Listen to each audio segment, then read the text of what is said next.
evening, folks. Good evening. How are we doing, guys? How are we doing? It's been a bit of a media whirlwind.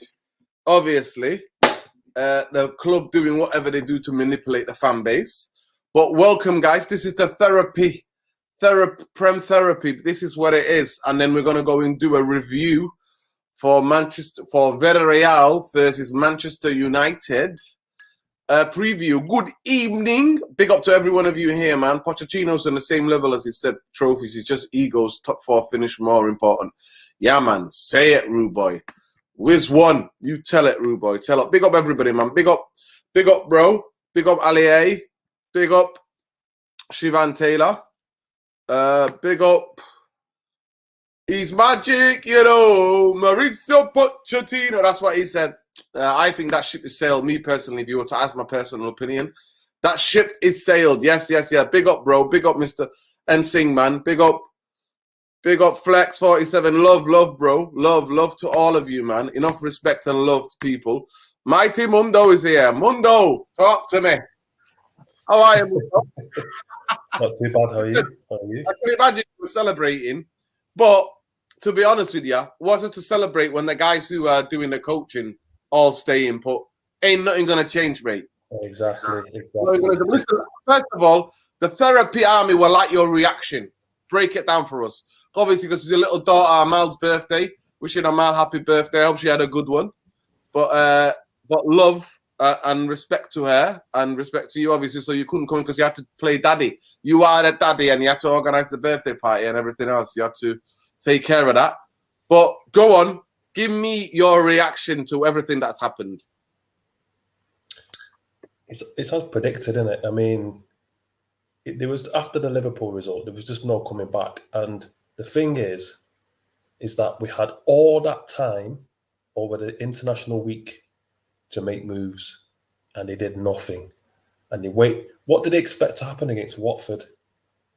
The players, and even if we had somehow won against Watford, we're going to get tonked against Villarreal, and we're going to get tonked against Chelsea. So what you have to look at is the history of these owners. They always wait until it's dire straits, until we're in an absolute mess before they will pull the trigger. Rather than do the sensible thing and say, this guy, it's over for him. We've got a bit of time. Let's get a manager in. Even if it's an interim, get him in during the international break. Let him work with the players. We've got a tough run of fixtures. The only reason they sacked him, in my opinion, because they were trying to cling on to the end of the season, is because they think that if he was in charge and we went to Villarreal on Tuesday, we're conceding 6, 7, 8, we're getting licked.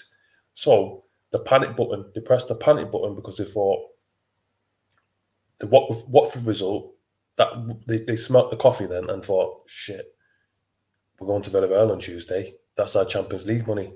Yeah, because if they beat us, we're not going to get out of the group. Or we'll struggle to get out of the group. So that's the only reason they sacked him, and the reason why there is no plan in place, because it's been reactionary to the Watford result. There was no plan to sack him. They were going to keep him to the end of the season, because as far as they're concerned, he's a placeholder, isn't he? He's the guy who's just a puppet, who they can just keep things ticking over so they can get the Champions League money. But as soon as you start messing with their money, that's when they act. But apparently their share as well, that you know, the stocks, you know, their shares, they lost about, I think, 400 million in the last, it wiped off about 400 million in the last month and a half. So, of course, you know, Ronaldo put it up to, Ronaldo sold it at like 20. It was 20, $20. And then it went down to 15, apparently. And that's another reason why they act. But the clowns are still in charge, Mundo. This show, actually, you've never been on this show because we usually do it in the daytime. But tonight, did you watch any of the football? Did you catch up any of the football? Did you see any of the football, any of the performances for the Premier League? Did you see any of that? I watched a bit of the football, caught a little bit of it. You watched a bit of the match of the day and stuff? Yeah. Right, so basically, what we're gonna come back to United, people. We're going to come back to United. But what we're going to do is we're going to go through the Prem therapy talk quickly, because there are a lot of people who like this show and are expecting for us to talk about proper football, because other than outside Man United, there is football, you know. Other football clubs exist. And actually, the past couple of days, we're just sick and tired talking about football. But others talking about Man United. But we'll come back into it. But big up to everybody. Please get the likes up. Like, share, subscribe to the channel. If you've not already subscribed, big up everybody. So what we're going to do, what I'm going to do is I'm going to, let me see. I'm going to kind of like get the BBC in because that's what we always use. We always use the BBC to basically share the screen. But Mundo, honestly, what do you think about them before we start? What do you think about this joke of a thing about getting an interim to write off the season already? What do you think about that shit? It just goes to show the scrambling around because the thing is, we don't behave like a big club. You know, big clubs, if you want a manager, you just turn up to the other club with a truckload of cash and say, we're taking this guy, mate. That's it. That's how big clubs move. Yeah. Exactly. Not say, oh, we're going to have an interim and then... Because the thing is with the interim is they're going to fall into that same trap, which is get an interim in, gets a few good results, give him a 5-year, 6-year contract. Exactly. That's what's going to happen. Exactly, yeah. Exactly. Big up, man. Big up to every one of you in here. Please like, share, subscribe, man. Like, share, and subscribe. Thank you. 0.79. Tell me what that figure relates to. Is that what the share dropped to? That might be Alexandra Shaw. They're letting us know what the share dropped. Nuruddin, how's your thoughts on Poch for United? I think that ship is sailed, me personally. I think Man United now, in modern football, you need coaches that have a distinct football style. I don't like Pochettino's in-game management. If you think Ollie was bad, wait till you get a hold of Poch. Poch sits there till the 80th minute to make substitutions. He sits there and he does that. So for me, in his defence, is that because he didn't trust his squad? Because outside of Tottenham's first 11, he didn't have a great squad, did he? So that might be the reason why he was reluctant to make subs. Maybe. Yeah, here we go. Mundo, you could say that. That could be an argument. But here we go. We got IAE. I'm an Ajax fan. We have technical heart. Van der Sar, Overmars, head of youth, where the coach Ten Hag is not part of that, and they are making the decision buying players. Yeah, of course. Ten Hag doesn't buy the players. Yeah, of course. There's a proper football structure in place. Big up, bro. So Mundo, we're gonna get into it, right? So the first game we've got. Listen, we're gonna return to Man United, but let's whisk through the Prem therapy talk. So let's whisk through this, right? I watched this game. Oh my god! In that first half, it could have been anything. It could have been absolutely. Leicester smashed us. This is the levels, people. Yeah, Leicester smashed us, right? And Chelsea went to Leicester, and it could have been 5, 6, or 7. I'm not lying to you. They had 3 outside goals ruled out. 3 goals ruled out. They put the ball in the back of the net.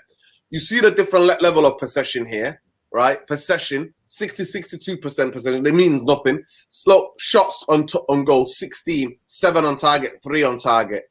Mundo, did you see a bit of this game? Oh, let me go back to it. Sorry, let me just go back. Did you see a bit of this game? Did you see any of it? It was I didn't see this game, but yeah, I watched it. I watched it. So basically, Chelsea. The whole thing about the game, Leicester had 15 minutes in the second half, at the beginning of the second half, where they could think that they could get in there and try to get a goal back. Nah, not today, mate. They absolutely got bullied, and it should have been more. It should have been more. It literally should have been more. And it's really interesting. I don't know where they are now. They're about 15th or like 13th or whatever they are. But they boo them at halftime, and then they boo them at the end. And this is what their manager, the little headline here, he says, the Foxes lacked belief, outstanding, and Chelsea were the European champions. That's what he said. And he said we overachieved. That's what he said. So if we get Rodgers as a manager, he'll say those sort of words. I've overachieved with this Man United club. Listen, this is what you're going to get, people. For me, Brendan, all the best here. Stay where you are. Have you seen some of the cringe-worthy stuff he come out with that time when he was managing Liverpool? Absolutely crazy, but I don't want him as a manager. I genuinely want to Ten Hag, Mundo. I think you're the same. But Chelsea, I said it. You know what I said this season? I mean, I might be talking a bit too early, but I said I didn't see them. I didn't give them any hope of winning the league. But at this moment in time, though, they don't concede that many goals. They are proper in a title race. I mean, anything could happen. We've got 26 games left, but they are in a proper title, genuinely proper title. I just think I agree with you. They are definitely up there. They're in the fight, but I just think City just got that experience. You know, when it comes to the, I know how Liverpool string, Liverpool as well. When you need to string like 10, 15 games together, City have done that a couple of times. They start slow, City, and then they start to get ahead of steam. After the season, they get ahead of steam. So 100%. Listen, we're gonna come to who should be Man United. We'll get my opinion, Mundo's opinion, but we're just going through that. Brendan Rodgers has basically telling Leicester fans they've overachieved. Leicester, I think only Leicester have conceded more goals. I think Leicester.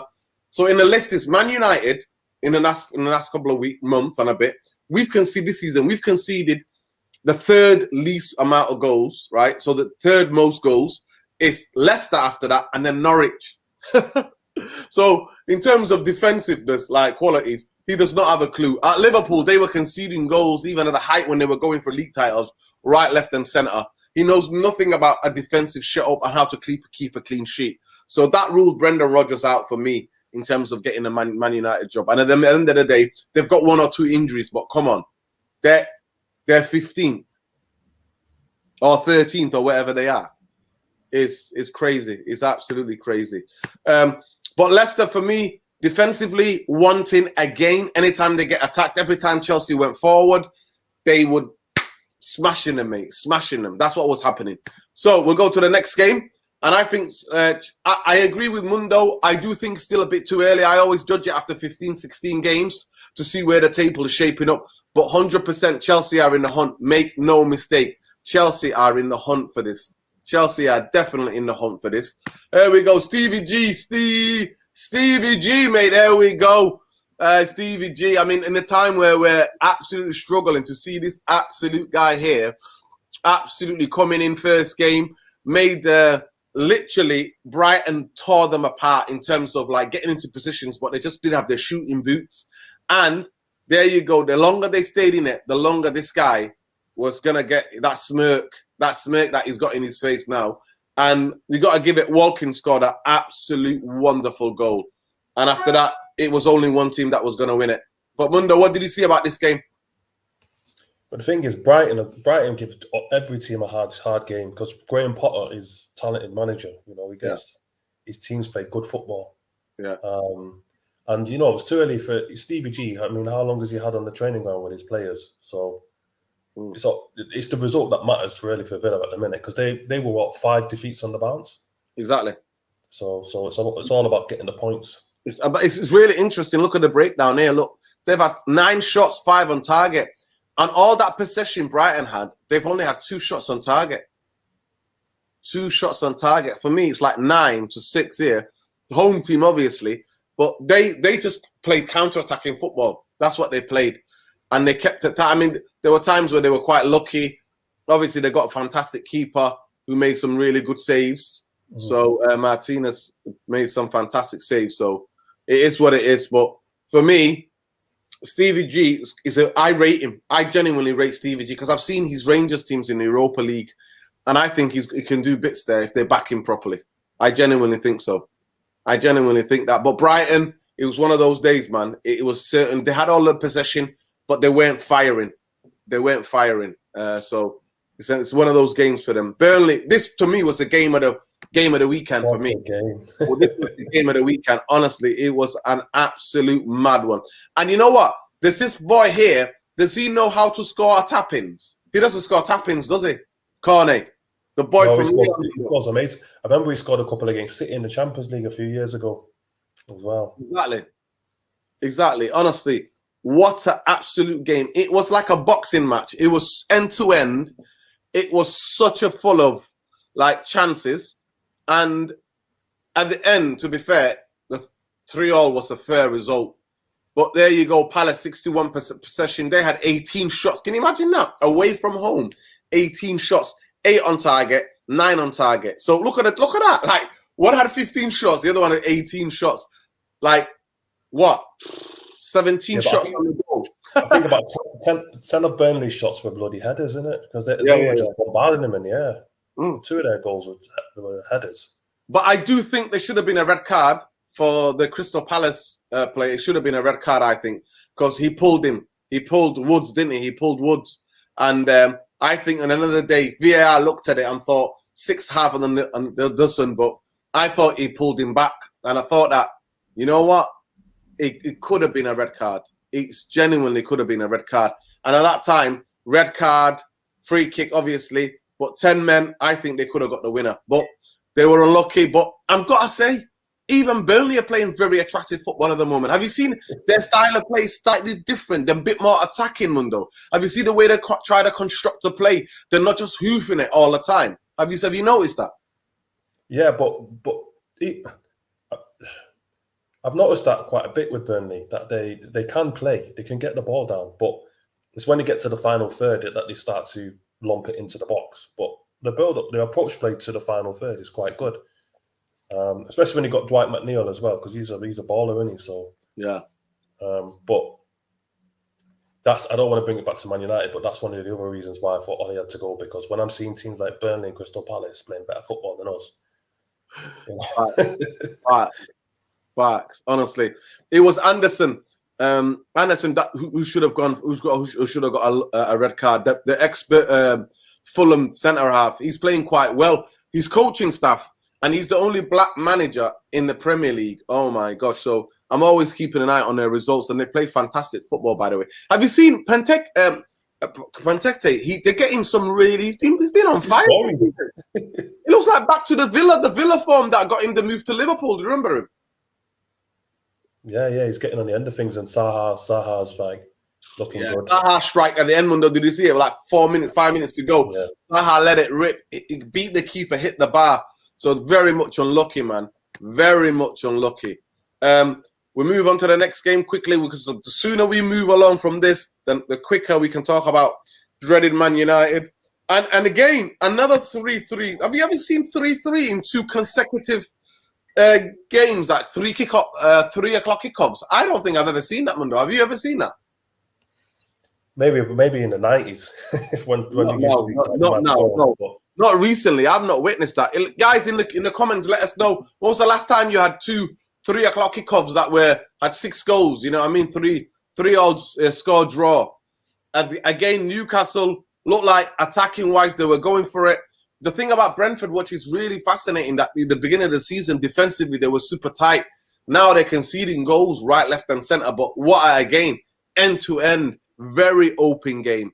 Obviously, Eddie Howe couldn't be there. And Tyndall is the guy who took the press conferences, because Eddie Howe got the Rona. But another fantastic, entertaining game, Mundo. I mean, even percentage.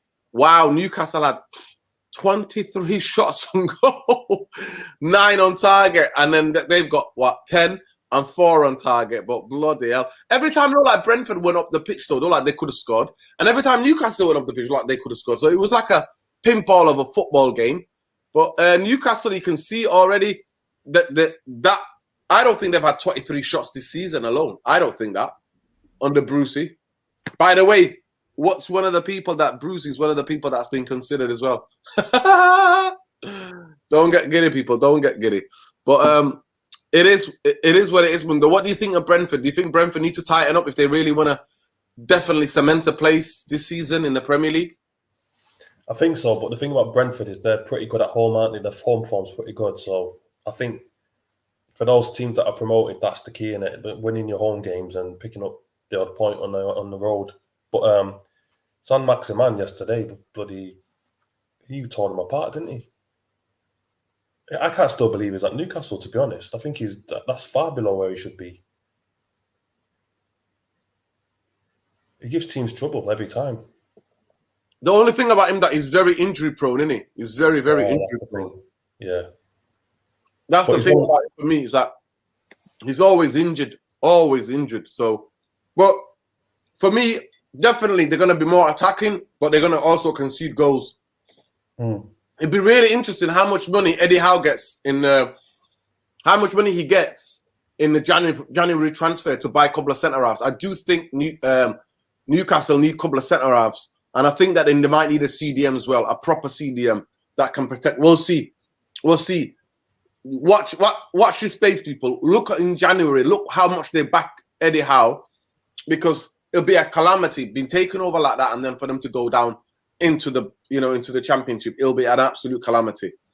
But Brentford, for me, attacking wise, brilliant. In terms of set pieces, brilliant. In terms of the team set up, brilliantly coached. But I do think they need to tighten up at the back, 100%, if they're gonna have a decent finish in this season and stay in the Premier League. Norwich, we're moving on to Norwich, mate. They can't stop winning. Mundo. Big up, man. Listen, Dean Smith feeling sorry for himself on the next minute. Canaries get in. That was quite nice, isn't it? To be fair, gets sacked and then goes to a job straight away a couple of days later. What did you think about that, Mundo? Well, it shows that Norwich have got a better structure than Man United, because they're able to get a manager in 3 days. Yet we can't even get an interim in 3. And we can't even get an interim in 3 days. So no, they're making moves in it. They must. I mean, Dean Smith is a good manager. He gets his team to play good football. I think the big thing is sometimes when you lose a player like Grealish and you bring in 3 or 4 or 5 players, we've seen it many, many times. We saw it with Liverpool when they spent the Torres money. We saw it with Tottenham when they spent the Bale money. You bring on all these players. Sometimes it creates more problems because you've got to integrate those players into your team. And chairmen are not patient anymore. So as soon as you start losing, I mean, I think he could have turned it around at Villa. I don't think they were horrendous, but obviously the board had different idea. I don't know Matt Norwich though. I know he's a good manager, but they're a championship. Their team is full of championship players, isn't it? Other than Cantwell, Pete. Huh? Are you on mute? I think you're on mute. Didn't Dean Smith get sacked? Let us know in the comments, people. Didn't Dean Smith get sacked after they got beat by Southampton? Yeah, he got sacked. And then it's interesting, he played Southampton. First game with Southampton. The world team, he beats them. It's surreal, isn't it? It's super surreal. And also, there was something Hanley. Last time he scored, Mundo, I was at that game. Blackburn, Man United, I think it might have been Old Trafford. He scored a header, I think, or a goal against. Remember when Blackburn beat us in that Christmas period? That was the infamous 3-2 game where De Gea flapped. And Hanley scored, and we played one of the twins in midfield. The Silver brothers in midfield, and we had Paul Pogba on the bench, and that's why Pogba left, because he was like, "You're playing fullbacks in midfield, and I think I'm good enough to play as an 18-year-old, and you're leaving me out." Fascinating that we have lots of injuries, but here we go. Look, Southampton had all of the possession. So what he did, look, it's really already, within a couple of days, he installed his tactics, right? Tactics being that we're going to be very hard team to beat because defensively they're not good. We're going to not have that much possession, but what we're going to do is counter-attack. So look, 8-17, 5-4, only one more shot. So for me, that's what I look for in terms of the games. In terms of possession you can have, but to me, it's about the shots on goal. How much more threatening you are than the other team. And they've had 17 shots, 5, 4, 8, 4. And there you go. Percentage-wise, that tells me that Norwich sat back and were playing more counter-attacking football. And that's what happened. But it's fascinating, though, isn't it? They won 2 in a row. Can they escape out the bottom? Big up Dean Smith, man. I think Hasenhüttl has got them playing really well lately. But he could go to bits any other game because he plays with that high press, high tempo kind of game. And sometimes the players can listen to him and they go on that pitch and concede 9, like they did against Leicester, or like they did against United, even though that was with 10 men. But he's brave, this manager, and I've got to say Edwards is on fire, innit? He scored for Newcastle, he scored for Scotland, and then he's also scoring some fantastic goals for them. And he scored another brilliant goal the other day, like almost like a Romario-esque, Mundo. Just toe poked it into the corner. You know what I mean? Putting that into that corner, man, in a very difficult space. So this is how it is. When you know Norwich are more thinking, more set up to go and get their number 1s, number 2s, their third choice. and get them in quickly, it shows you what kind of a shambolic of a football club we are, Mundo. Shambolic FC, mate. That's what we are. And here we go. We'll jump over Watford. We'll come back to that. It'll be the last one. But here we go. Wolves, West Ham. Absolutely got taught a lesson.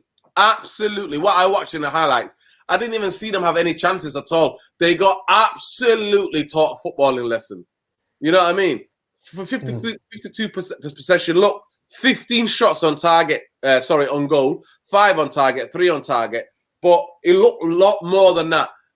Wolverhampton was so much more dominant than West Ham. West Ham, honestly, run out of ideas. I think the Europa League still might be catching up with them, but they didn't look like themselves. I like this manager. I think he's a very interesting tactician, honestly. You know what I mean? I actually like this Liga. Wolves have been unfortunate. Like the start of the season, I think they lost 4 games 1-0, and they including our game against us, and they were the better team in all 4 games. But the thing is, West Ham, they rushed Antonio back from Jamaica, who was on international duty, and they flew him back by private jet. So he was probably jet lagged, and he's their main threat. So I don't know how he played. I didn't watch that game, but if he's not effective, then that affects their game big time. So exactly, that might have had something to do with it. Mm-hmm. But also, Wolves are a good footballing team. They play good football. Very good football. Like I said to you, within the space of a summer, him coming in, he's installed in this style of football a team that was quite cautious, that played very kind of cautious, that set traps, because Nuno's team used to set traps for teams, win the ball back, then go. I mean, he's still got Neto out. To me, he's one of the best young players in the Premier League last season. And Traore didn't play in this game. I didn't see him in the game anyway.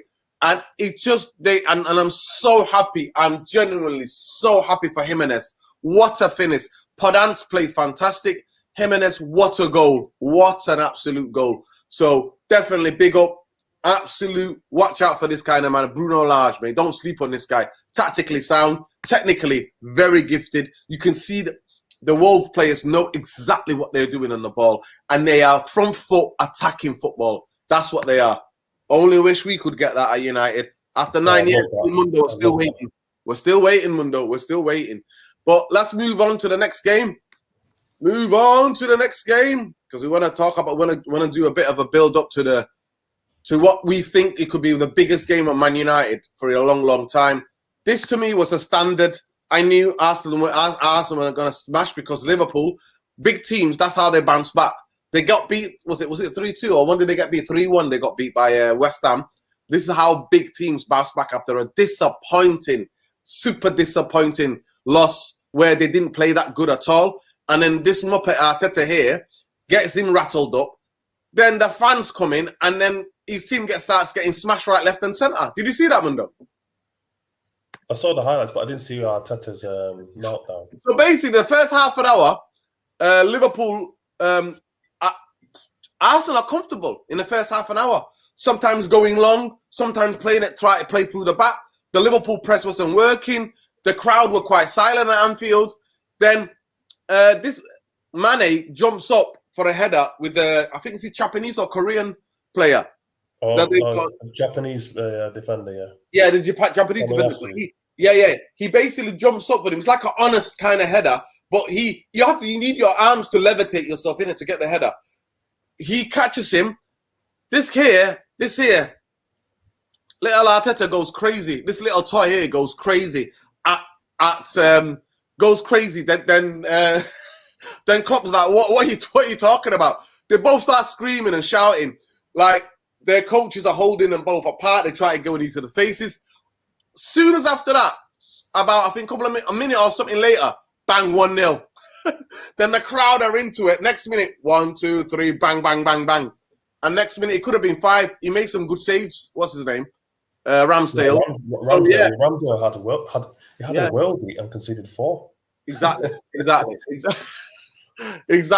But it's interesting. It's really interesting. There we go. Liverpool 66 possession, 37 possession, 19 shots on goal, 9 on target.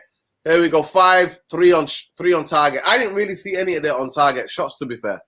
In match of day highlights, they didn't really show it. I don't think they really showed it. But yeah, Liverpool, that's how big team bounces back. Proper big team bounces back after a disappointing win when you want to stay away with the league leaders. But there we go. And then we're going to go to Sunday. So bear with me, guys. We're going to go into Sunday fixtures. And Sunday fixtures, I think, there we go. Let's go out for the Sunday fixtures.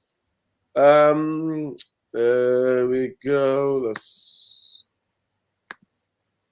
Sunday. There we go. Sunday fixtures. There we go. I can find it. There we go. It's Man City against Everton. Come on, Mundo. Was that ever in doubt? Never in doubt. I knew this weekend Arsenal were going to win. And I thought that because the way they've been defending has been woeful lately. Big up to all the Everton fans I know. But I thought you were going to hold tight 5. I think you were going to hold 5. You know what I mean? Because I know Man City, and especially the way Everton have been playing lately, I thought you were going to hold 5. So when I checked and saw I was only 3-0, for me, I was quite surprised about that. But City was scintillating again. Like you said, what a ball by Cancelo. For me, we we go the player of to me, the pass of the we vary it, but we do the Muppet Pundit of the week. We do the player of the weekend. But by the way, this is game week 12, match day 12. That's what this is, people. But Cancelo for me was the pass of the weekend. The pass, that ball outside of the boot. Oh my gosh. What an absolute ball. But there you go. Look, 77% possession, 17 shots on goal, 7 on target, 4 shots, 1 on target. That just told you, innit? They were not even in it. Cancelo's Cancelo at fullback's like having a playmaker at fullback. I think this season, he's got the most passes forward in the Premier League in terms of like passes that are passed to the last third creatively. I think he's on top of that list. I mean, in the comments, you can let me know, guys, but he's absolutely incredible, Cancelo, at the moment. And my guy here, I call him Pep, innit? Because he came to Old Trafford and told us, started giving us bars going, I put the ball in the fridge. You know what I mean? I've hit the ball. You know what I mean? Like it's some rapper. He came to Old Trafford, mate. Absolute laughing stock, mate. Absolutely turned the screw on us.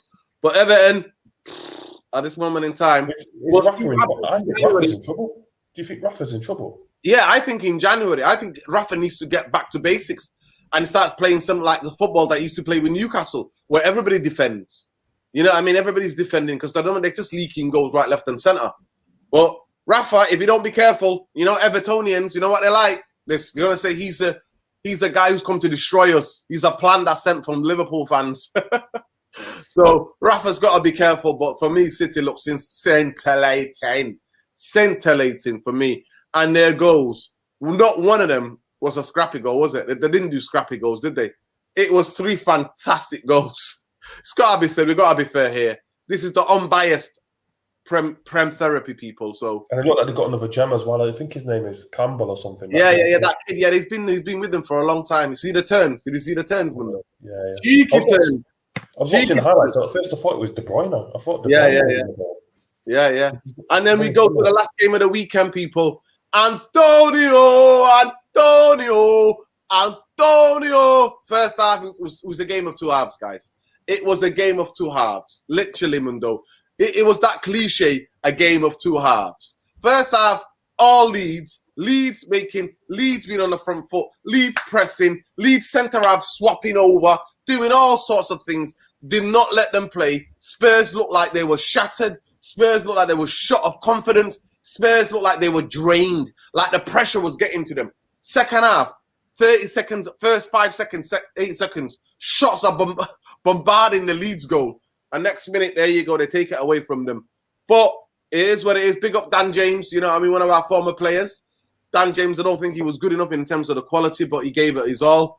But he's got a brilliant goal. And then he had one where, you see him now, he's shooting from mad angles. Yeah, he could have passed, and he shot outside of the boot, and he went past the post. So it looks like he's having fun. But Leeds, second half, capitulated. Spurs up the tempo. Next minute, you know, boom. The Leeds keeper made some good saves. He made some good saves. It could have been more. But at the end of the free kick came, and then the guy shoots the free kick, and he's there. You know what I mean? That kid, the Spanish kid, is there on the right spot at the right time, puts it in. But, you know, look at he already tells you, look, 18 shots, and that's a lot from Leeds in the first half. You know what I mean? From Leeds, an away team. Look how mad they were going in the first half. 4 on target, 7 on target. It still shows Leeds a very attacking team, very unnervy, but they had their chances, Mundo. They did that, and they were wasteful. They had their chances. Lately, one thing I've noticed about Leeds, right? Last season, all of these guys were banging in these worldies and scoring all these goals. This season, their goals have dried up. Have you noticed that? Obviously, Bamford is a huge miss.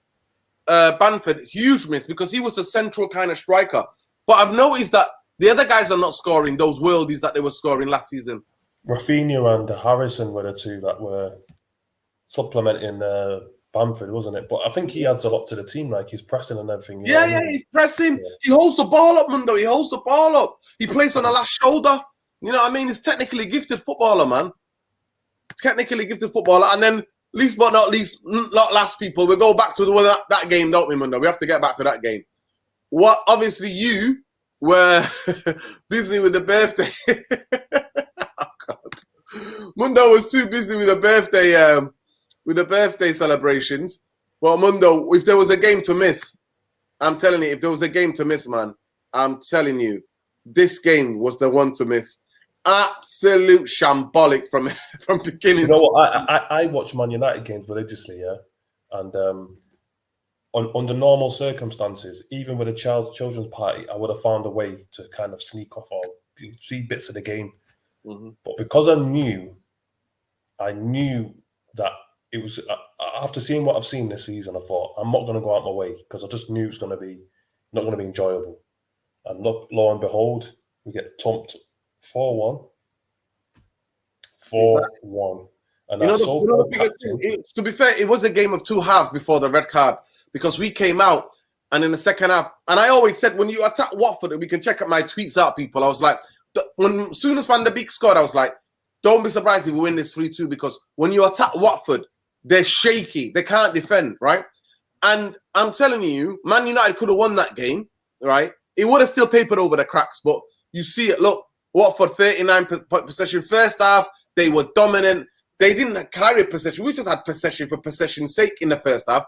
But in the first half, it was one of the most dominant, convincing performance I saw against Man United from a team that's going to be fighting relegation this season. Every time they went forward, they were going to score. In that first half, I was just thinking the players are literally getting all of the sack, because they weren't even trying, Mundo. It was laughable. It was exactly the same things you saw against Liverpool, same things you saw against Man City, similar things you've seen against Everton, similar things you've seen against Villa, the same thing that you saw against Leicester City. It was that lethargic, not even being bothered to close the player down. It was all of that. It was bad, really bad. And what was that touch by Maguire? What explain to me? What is that touch? After the man doing that to us, after him doing that to us when he scored against Albania. I mean, you couldn't even make that up. And then the guy goes to, I think it's his dad's birthday, so they take him out. But apparently he was seen in a club taking photos with fans. Who, Maguire? It shows it, doesn't it? It shows you. Yeah, man, Scotty and Seedorf, they're there, man. They don't want to know tonight. They don't want to be disruptive. They like Saeed's bag. When Saeed comes here, they love his bag. They like climbing on his bag and all. I'm going to ask you the question now, right? In all the years you've watched Manchester United, right, which is spanning 3 decades, coming up to 4 decades, have you seen a worse? You're giving it away, you're giving it away, you're giving our age away, lad. Yeah, I am. But the majority of those years, people, I watched football with this guy. Go ahead. Have you seen a worse captain than Maguire for Manchester United? No. I don't think I have. I think he's the worst we've ever had. He's the worst. He's by far. And you know what? Antonio Valencia was more of a captain. And Antonio Valencia couldn't even speak in English, apparently. Exactly. A guy that couldn't even speak English was going out there putting it about, right? Yeah, but you know what he do? He'd crash into tackles and go, he'll show them on the pitch. Like, I can't communicate to you in English, but I'll show you about how I'm playing on the pitch. I'm leading by example. Harry Maguire is a disgrace, even if he didn't have the captain's armband. Honestly, I don't think on current form, he's the worst centre-half I've ever seen at Manchester United. I'm not joking. I don't think this... I think even Lauren Blanc, when his lips was gone... Can you please inform the viewers what I said to you before we signed him? You said he was horrendous. He said he was slow. He turns like a bus. And the thing is... Well, and did I not? Was I not shocked? Was I not going crazy on the WhatsApp group when I heard United are paying 80 million for that guy? I broke it down, people. I said the football that Manchester United want to play is modern football, where we press and squeeze the play and we go up to halfway line. Why are you getting some like him if you haven't got the midfield situation sorted out? These are my exact words. I predicted these people. I'm not no clairvoyant. I'm not a football genius, but I can see it. And I'm just a guy who lives in Hume, South Central Manchester. How can I see it? How can you put a multiple Champions League winning, World Cup winning centre half next to him, and he gets worse? I thought you're supposed to get better when you get better players next to you. You're not supposed to get worse. He's gone backwards.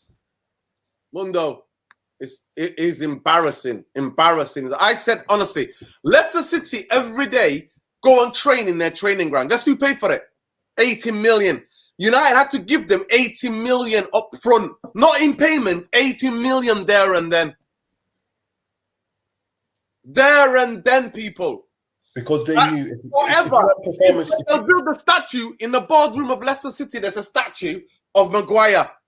Because they're going to say, the people who did that deal for Leicester, they are forever heroes in Leicester. Because they mugged us off. This is the type of football club we are, people. We could have bought half that price for 40 million, a fantastic centre-half. Or we could have gone, smashed all that money, added maybe another 10 million and got Koulibaly, who's levels above. People are coming up to me going, oh, you talking about Maguire, you think Koulibaly's not, Maguire's better than him. Leicester bought Fofana and Soyuncu with that money. Right, Mundo, they built a brand new training ground. They paid for it. Brand new state-of-the-art training ground. Wallah, you think I'm a joke? Guys, Google it. Where did the Maguire money go to? Paid for their training ground. Forever. They'll have a placard there saying, thanks, Ari. You know, I said it last season. I said, this guy's a clown. Listen, it shows you when he's the captain and Manchester United at Old Trafford last season conceded more goals than Liverpool, Liverpool had 6 or 7 choice centre-halves. We conceded 29 goals at Old Trafford last season with Maguire as captain. He played majority of those games. And people are telling me we lost our Europa League final because no Maguire. Shut up. Shut up. Absolute dog. This guy, you know his dog. If he's got a dog, his dog gets the lead and says, I'm taking you for a walk. That's what happens in his household. He couldn't he couldn't take a dog for a walk. He couldn't. And people are going to make it, brilliant centre-half. It's brilliant for England. England plays so defensive, it's unbelievable. Anybody can look good when everybody's closer together for England. And it's international football, and a lot of the time you're playing against Andorra. You're not playing against... Exactly, you're playing against Andorra and all of these middos. Jeff, it's unbelievable, Jeff. It's unbelievable. I'm going to do my Kamara expressions here. Jeff, it's unbelievable. It's unbelievable, Jess. Mundo, I'm telling you, this is the type of football club that we are. Mundo, I'm going to go straight off the bat. The people in the comment want to know, guys, let me know how many likes we've got. Please like, share, or subscribe before we move on to what I think for me, is the biggest game of the season for me. Because we're not going to win the league. That was over after Everton and after Villa. I said it. I said breaking news, Man United are out of the Premier League chase. At the moment, our form is relegation form, people. So we're not winning no league. I don't even think our form in the league is top 6.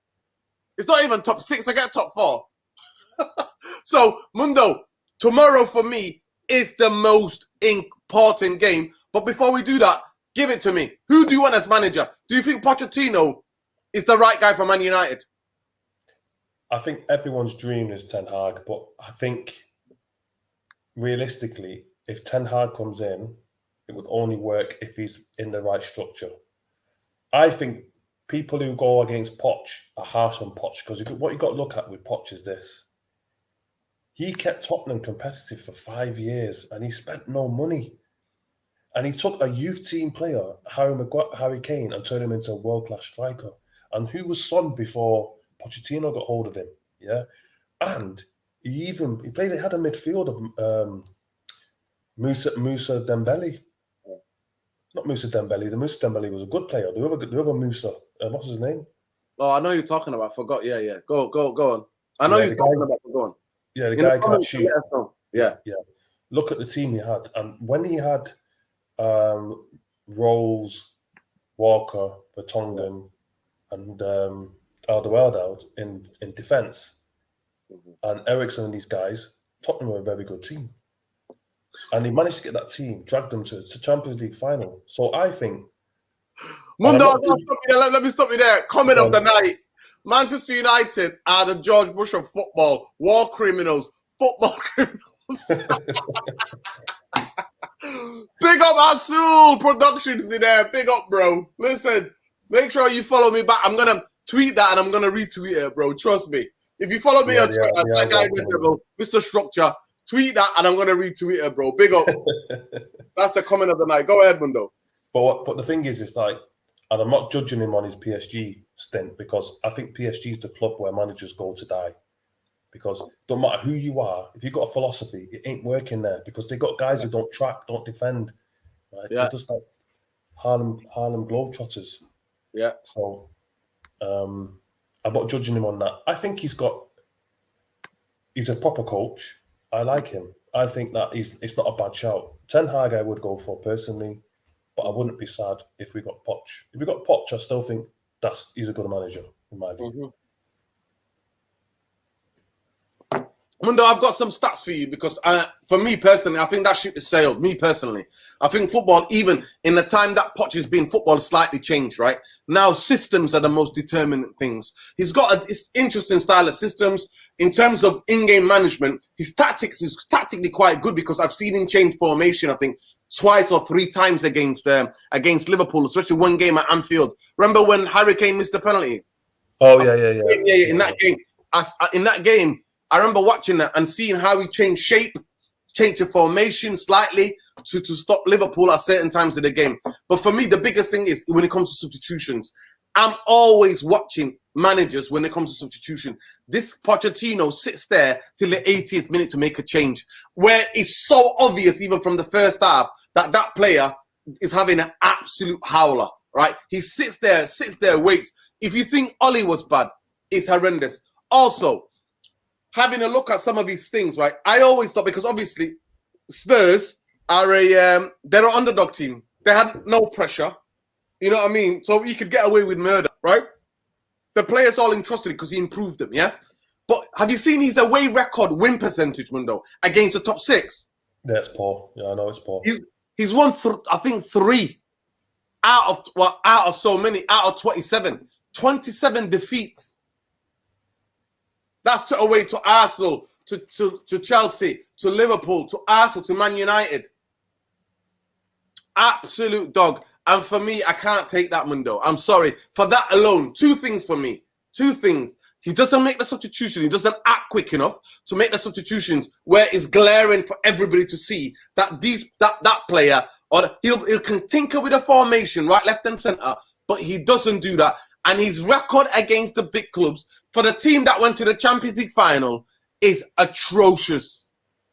And my third point is this, that because Harry Kane is England's captain and all that business, the man was in no fit state to play. He wasn't fit. He drops the guy that got him into the Champions League final for Harry Kane, who's been carrying injuries for the past month, and rushes him back for him to play in the Champions League.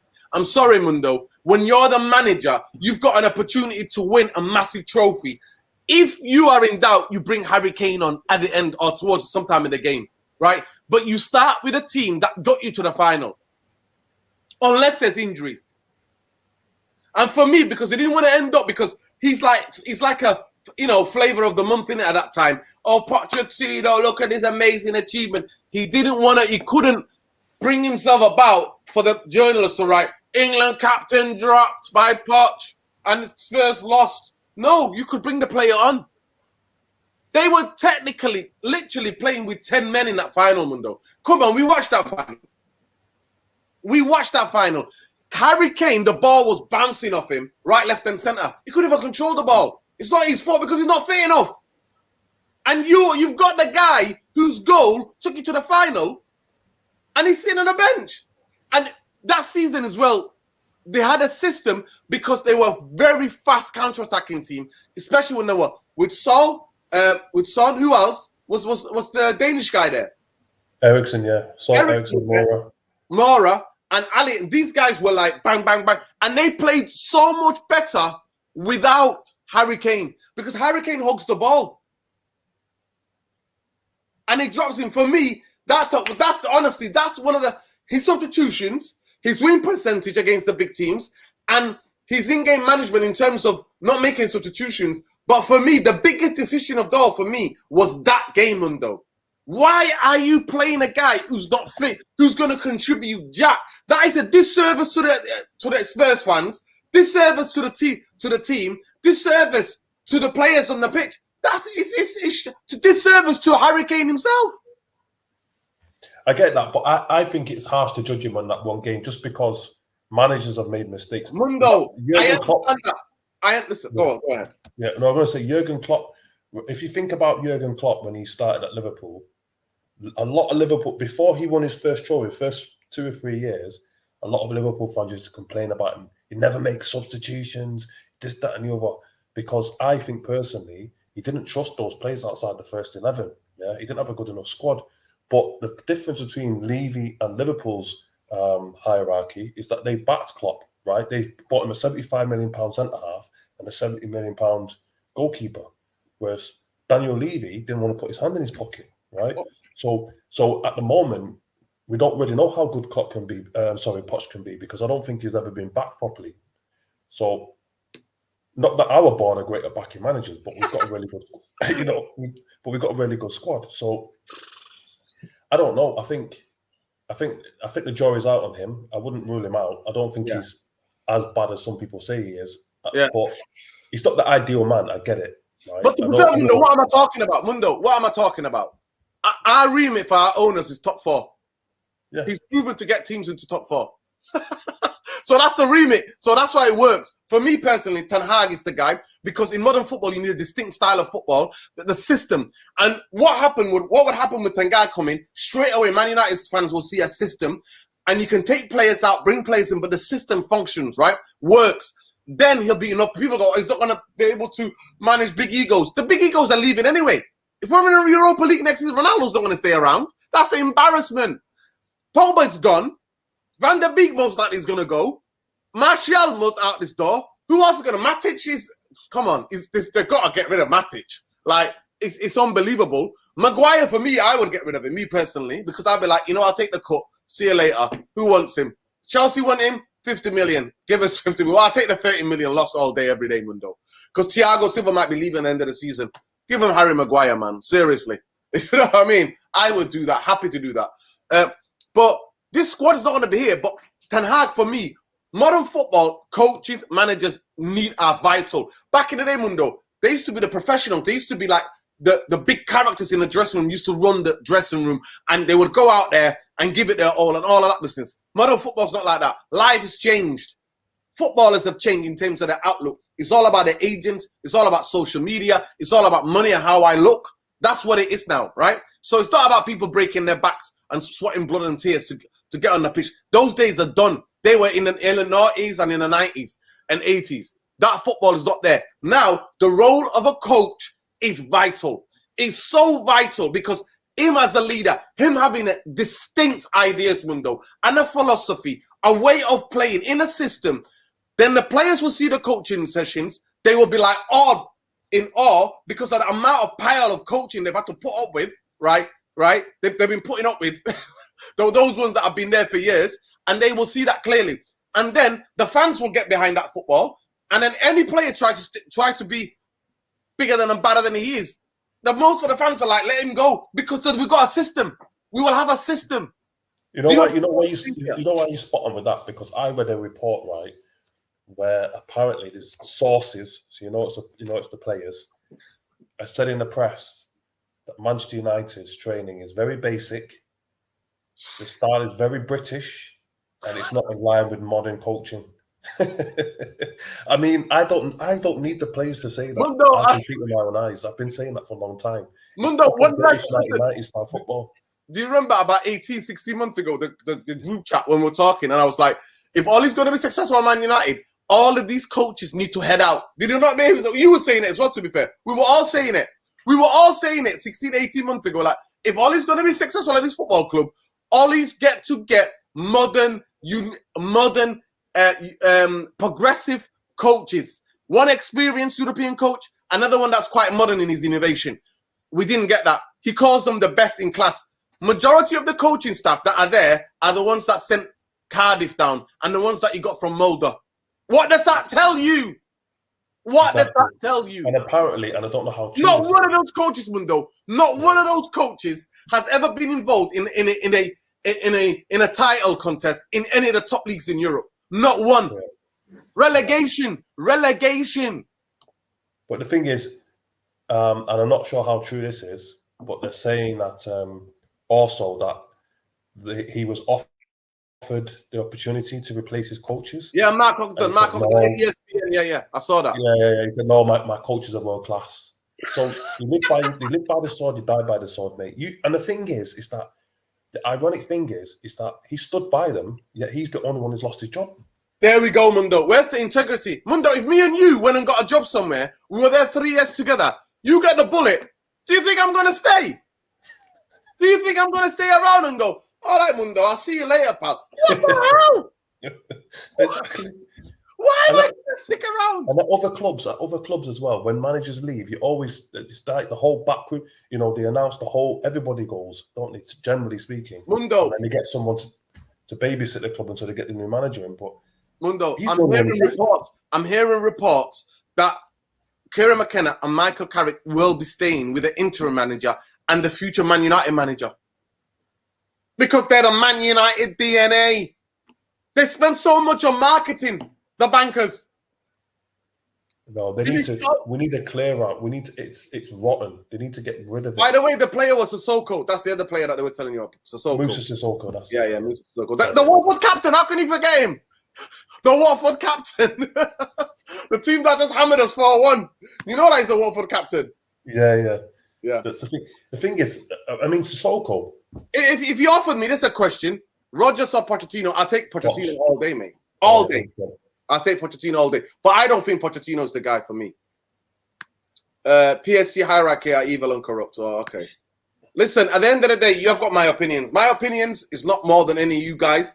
But I'll say it again. Big up to Zim Gunner. Big up, thank you, Sim Gunner. Thank you for the super chat. Nurimundo, big respect to you both. Would you say Steve Bruce is... Is that a serious question? No, honestly, Zim Gunner is...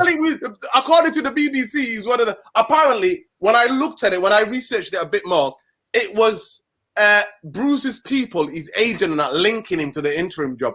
It's not Man United considered. But they considered Wayne Rooney's on that list. There's a list of interim managers. Mark Hughes on that list. Wayne Rooney's on that list. And and Laurent Blanc's on that list. But I don't want Laurent Blanc because have you seen how racist he is, Mundo? Have you seen any quotes from Laurent Blanc? Even though he's a fantastic coach. Let me read you how racist Laurent Blanc is, people. This is how racist Laurent Blanc is. Did you see any of the quotes? I forgot about them, actually, Mundo. I forgot about them. Was he talking about, was it Claire Fontaine or something? He's talking about black players. Yeah. He's basically talking about like black players saying,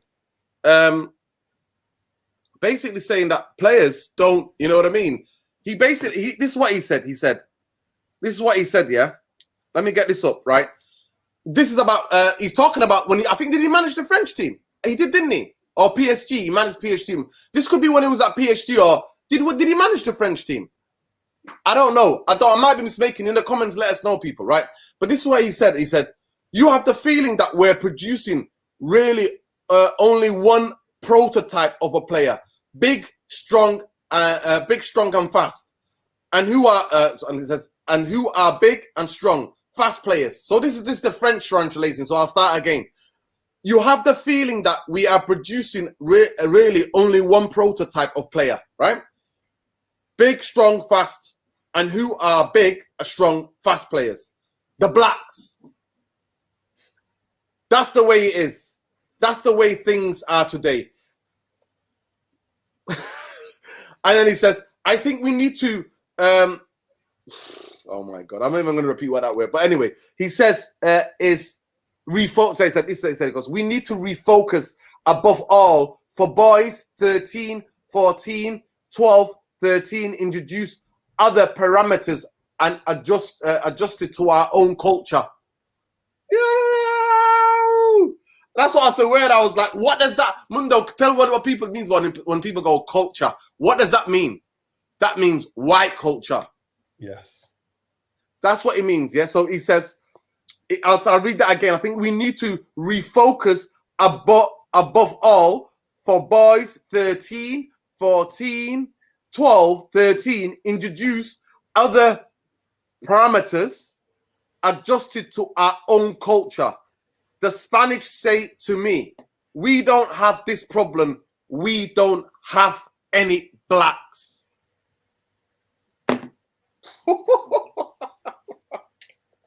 I don't want anybody. I don't care. They could be the best coach in the world. I don't want a clown like that, a racist clown like that, ever coming to Man United, mate. I'm not having it. Wasn't it the Blacks that won him the World Cup? Exactly, Mundo. And wasn't it the Blacks that won winning the World Cup and the Blacks that won the World Cup again, right? The Blacks that won him the Euros at that time and the Blacks that won the World Cup again. Wasn't it them? Exactly. Wow. And I think so. He says something about women as well. So he says, I mean, women talking football tactics. It's so beautiful. At the same Paris Saint-Germain chief told in the press conference, I think it's fantastic. You know what 4-3-3 means, don't you? This is talking to a woman. So a journalist who knows about football is asking him questions. Is this guy born in the 17th century or something? But no. Is he still trapped in the 17th century? So this is how sexist he is. A woman is asking him questions. So he asked her, oh, I think it's fantastic you're talking to football tactics. Do you know the 4-3-3 for what that means, do you? They're saying, that's my job to know. What it means before Blanc continued his sarcastic answers. I mean, there's a lot of ways of playing. Ha, ha, ha. Joking. So, yeah. He's a piece of shit, mate. Absolute piece of shit. So I don't want that muppet. He's in there. That's why nobody's hiring, because I thought he did an amazing thing. They won the league with Bordeaux, didn't he? With that young team, right? And then he managed Paris. He was quite successful at Paris. And now he's in Qatar or Saudi Arabia or Qatar managing a team over there. He's not been around for like 7 or 8 years. Yeah, he's in Qatar. I think he's in Qatar or Saudi Arabia managing a team. But that's just what it shows you, people. But anyway, Mundo, we've come to an hour. We've got 5 minutes to talk about and break down tomorrow the biggest game of Manchester United season. The biggest game of Man United season. Come on, tell me what you think. You hear Carrick? I posted it on Twitter. Carrick basically said, tactically, me and Ollie are the same person. So it shows you what kind of a clown we've got in charge. And I'm sorry, people are like, why are you calling them a clown? Why are you calling them Muppets? Because if they had any integrity, all of them should have been walked out with Ollie. And then I would have said to them on the way out when I'm closing the door, Matt Judge, Richard Arnold, and Woodward, you can take Tuesday's game. Take Tuesday's game, because you look like you're making all the football decisions. You look like you know what you're doing. Take the game. That's what I would have said. Mundo, talk to me about that game. The only hope I've got for tomorrow. Mundo, you can read this one out. Go ahead. All right, Carrick on tactics. I have worked closely with Ollie for a long time now, and we have similar beliefs. I've got my own personality, but of course it's similar. That's why we worked together for so long. So basically what you're saying is you're worse than the guy or as bad as the guy that just got sacked. That's what you're saying, mate. It's your responsibility. But what I'm hoping for tomorrow, and I'm praying for tomorrow, is that the senior players in that squad say to Carrick, all right, Carricky, you sit down, mate. Yeah. Ignore him and do their own thing. Because that's the only way they're going to win tomorrow. Because if they're going to rely on his tactics, got no chance. We just need him to just say to Carrick, you sit down and Ronaldo and Cavani and these senior players and Bruno Fernandes figure out with the other players how they're going to win that game tomorrow, because Carrick's not used to them, because he's been there. That's what I'm hoping for, Mundo. I'm hoping 3, 4, 5, 6 years. Pure Ronaldo vibes tomorrow. I'm hoping for pure Ronaldo leadership tomorrow. Ronaldo looking at them going, guys, do you want me? And Nuruddin Abdi of all people. I know Nuruddin Abdi. I remember him from back in the day when I was a kid. When I came here as a youth player, I would see him around the streets in town when we used to go out. He's like, you can't do it to him. More importantly, you can't do it to me. On my record, Europa League football. That's not happening. So the only thing is that obviously we got the injuries in terms of things to worry about tomorrow.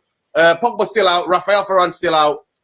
Luke Shaw, again, third time this season he's had a concussion window. Third time this season, right?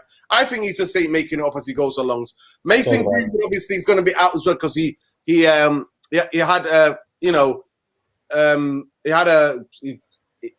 the COVID test, and also Cavani as well is in doubt because of the tendon. Villarreal, I've got Gerard Moreno looks set to miss with a hamstring injury. So that's a big, because he's a big player for them, Mundo. He's a big player for them. So it is what it is. But Man United tomorrow. Yeah, but look what Danjuma did to flipping Aaron Wan-Bissaka in the last game at Old Trafford. That's the guy I'm worried about. Never mind Moreno. Danjuma, mate. Danjuma's a threat. Mundo, all this spells out to be, and I watched a little bit of the press of the training videos.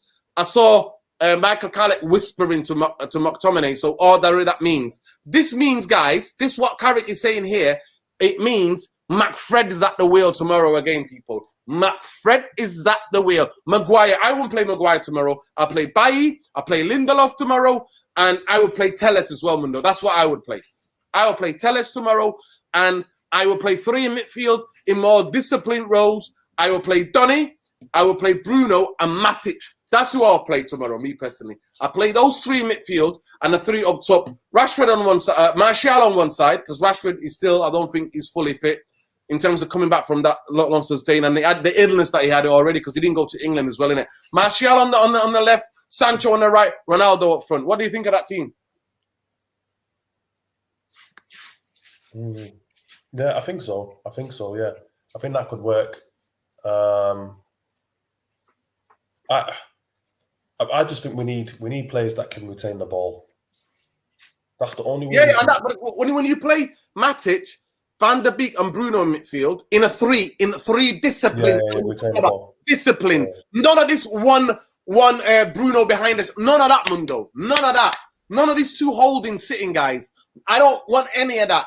I want 3 midfield players. 3. Donny, Bruno, and Matic. Because that's what we were playing in the second half. Did we do that against Watford? That's when we started to look more fluid and we attacked them, right? That's what we want, Mundo. That's what we want. That's what I want, right? Ronaldo, I'm hoping Ronaldo gives the speech of the best speech he's ever given to any team in the history of his footballing career.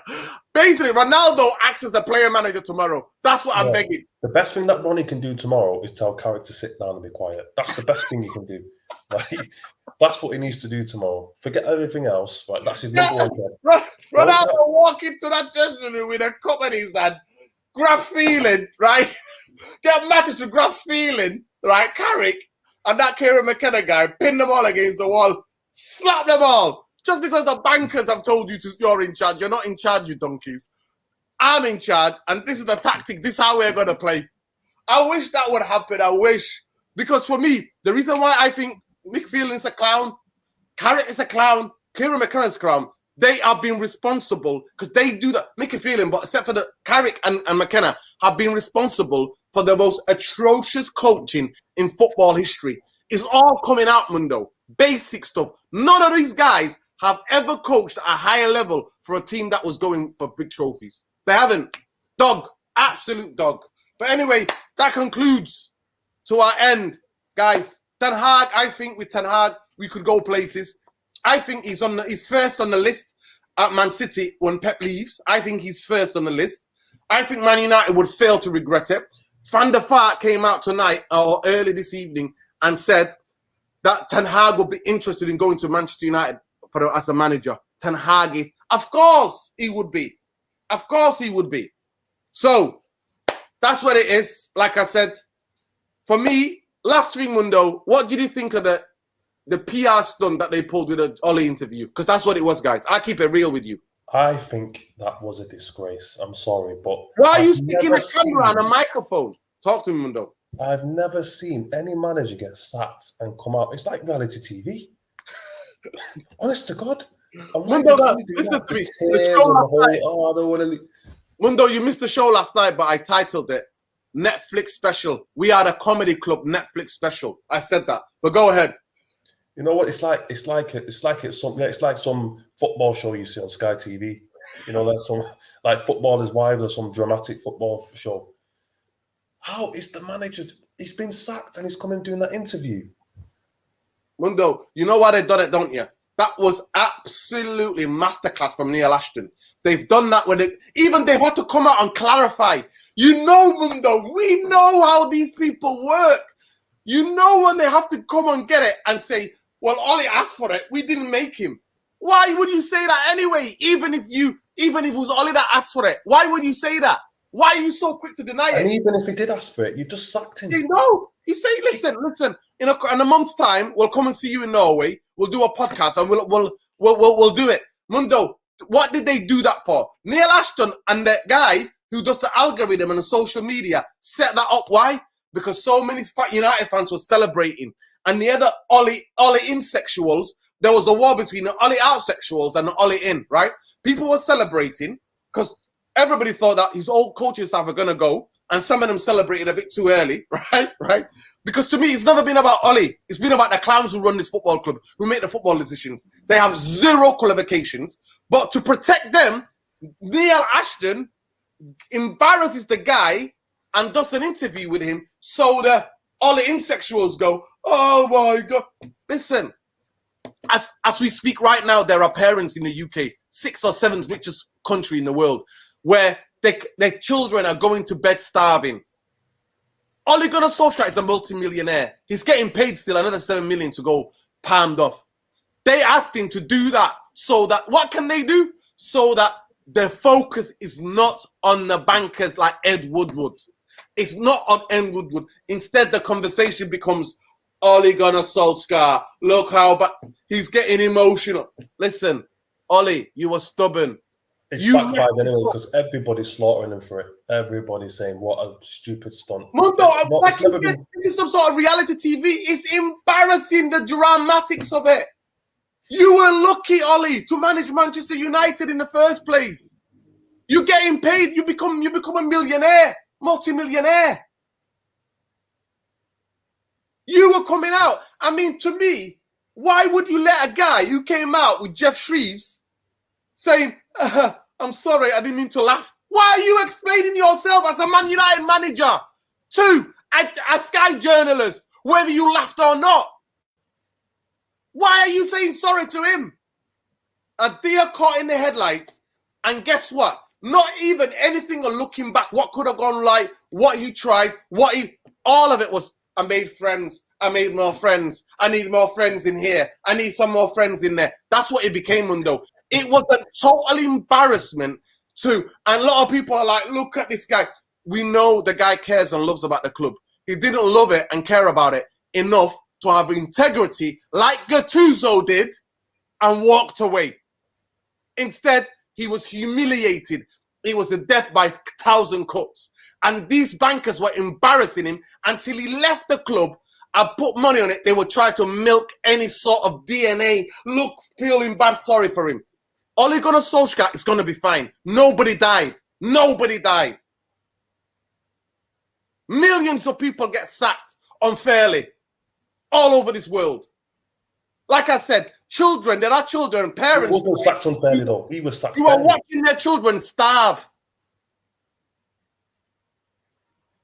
And you want to roll out like, oh, look at this. Listen, the guy. The only thing missing was a violin. That was the only thing missing. They should have just got someone in the background with a violin.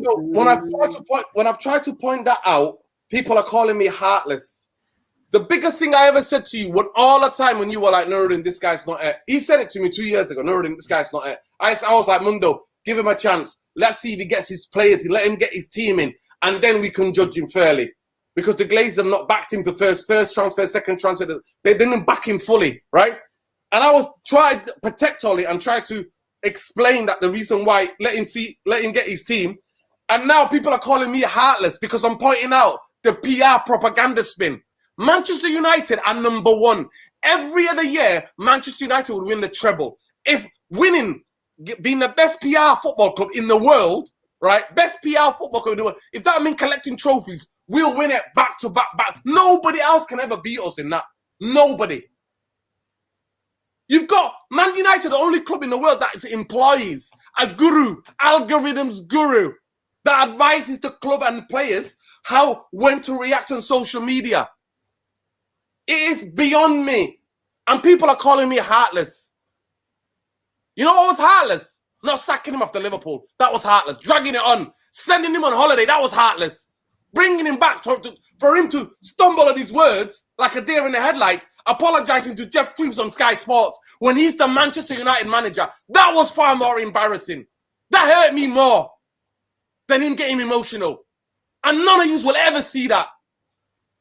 For all the years he's been here, I've always said I'll praise him and I'll call it out when I think he got it wrong. And I was trying to tell people, it's the bankers, it's not Ollie, it's the club that's not backing him. But you're calling me heartless because I refuse to be spun and propaganda. The framing, watched all of it, was packaged up nicely. And what did that do me on social media? The Ollie out sexuals and got the Ollie in sexuals fucking fighting. That's what it did. And what does that do, Mundo? It takes all of the focus and blame away from who? The fucking bankers. We're being spun, people. Wake up, United fans. We're being spun. Everything that comes from this football club is spin, is propaganda. Stop falling for it and stop fighting each other. You know what, right? I'm gonna make a reference here now. I don't know if any of the followers watch the show called Succession, right? The show called Succession on Sky Atlantic about this media conglomerate and this family who run it called the Roys. And when I watch that show and see the tactics they come out with, it's like I'm seeing my football club. We're not a football club anymore. I'm sorry to say we're not a football club anymore. We're not being run like a football club because I don't see any other club run in the way we are run. No other club in the whole of world football, right? It's not about the football. Nothing about the way this club is run is about the football. The football is not even secondary. It's like third or fourth on the list. But as the fans, the football to us is primary number one, mate. But they don't care about the fans because all they care about is the money. They don't care about the money. They don't care about the fans. Exactly. And it's embarrassing. And the thing is, teams like Newcastle and other teams are going to overtake us. We're going to fall lower and lower and lower. Mundo, I'm telling you now, teams like Wolverhampton, teams like Spurs, Antonio Conte, Daniel Levy must have been jumping for joy when they said they're having an interim. Because they're like, top four. There is a huge chance for anybody now to get into that top four. Because Man United, I don't think they're going to make it top four. They're not. We're not going to make it. We're built for top four, and we're not even going to make it top four. But for me, the biggest of all to me, tomorrow's game is, all I'm saying to you guys is that somebody just asked, well, listen, I saw them on the street. I was getting beat up trying to get to their van, bro. I got beat up, mate. I got clobbered around the head in 2005 when they came to Old Trafford when they took over. I got beaten up by police, mate. That's what happened to me when I was trying to get hold of them. They had to be police escorted out of this football club. That's what happened. But I'm never going to fall for it. I just want Man United football fans to wake up and stop falling for propaganda. I beg you, please, pay close attention. Now that he said to me Succession is good, somebody here, Awas, is saying that Succession is wicked. At least somebody... I'll say, if you haven't watched it, watch it. I'll watch it. I'll check it out. I'll check it out. Listen, Nuruddin, if Sky Sports had bought Man United 20 years ago, do you think it would be similar? No chance. Because I'm sure Sky Sports would have hired competent people who were in chat, who know nothing about, who would know something about football. Yeah, because for Sky Sports, the product is the football. Yeah. Without good football, there's no product. Yeah, because they would want to, but with the Glazers. I mean, it was ludicrous anyway. That was a massive conflict of interest, Mundo. I mean, you work in the law side, Mundo. You're a law graduate. I don't think that could have ever gone through. How can the biggest... I mean, to be fair, in Italy they do it. In other countries they do it. But they can't do it in England. It's against competition rules, isn't it? You can't have the broadcaster, the biggest broadcaster. But they still were one of the largest shareholders at the time that the Glazers bought us out. So they still had a sizable chunk of the club. Yeah. But anyway, let's honestly listen. I'll talk about it one day. But look on YouTube. If you want to look on YouTube, type in Glazers takeover Man United when they came to the stadium. Look through it, guys. You see running battles with police. You see the running battles. It was chaos. Chaos. They had to be police escorted out of Old Trafford when they came. 16 years ago, that was, people. But anyway, listen, we've gone over 120, 1 hour and 20 people. So big up to every one of you. Love and respect to one of you. And we'll see you in the next one. We'll see you tomorrow night for the match reaction. I mean, Mundo, if you're available, hopefully we'll get that around 9. Before we go, should we say what do you think the score will be tomorrow? Mundo, you give a guess. The biggest thing is that Villarreal have never beaten an English team in the Champions League. But Manchester United's record is absolutely abysmal. Man United have only won 7 of their last 24 away Champions League matches, with 6 draws, 11 losses. So it just shows you, man. It shows you. And the last win was the win that got him the job. We've not won, like we've drawn and lost 3. Like the last proper win away was a 2-1 against Paris Saint-Germain in October 2020. Dead manager. Anyway,